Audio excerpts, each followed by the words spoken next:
50,000 বছরের রাস্তা হবে, যার যার কবর থেকে হাসরের মাঠ। ফুলচেরাতে পুল হবে 30,000 বছরের রাস্তা। আমার উম্মতগুলো কিভাবে রে পায়ে হেঁটে তারা অতিক্রম করবে?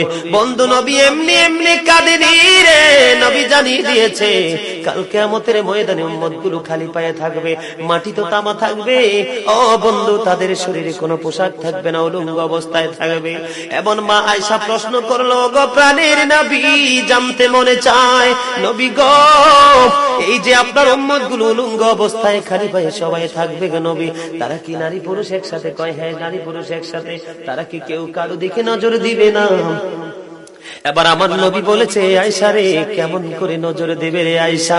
বন্যার পানি যেমনি প্রবল বেগে বৃদ্ধি পেয়ে পৃথিবীর মানুষগুলোকে গ্রাস করে ফেলে, কাল কিয়ামতের দিন এই জাহান্নামের আগুন মানুষের দিকে বন্যার মতো প্রবল বেগে ছুটে এসে মানুষকে ঘিরে ফেলবে।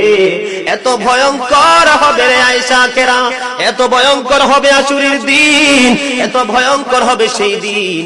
আর সেদিন এত বিপজ্জনক হবে, একটা পুরুষ আর একটা নারীর দিকে তাকাইবার মতো সুযোগ থাকবে না।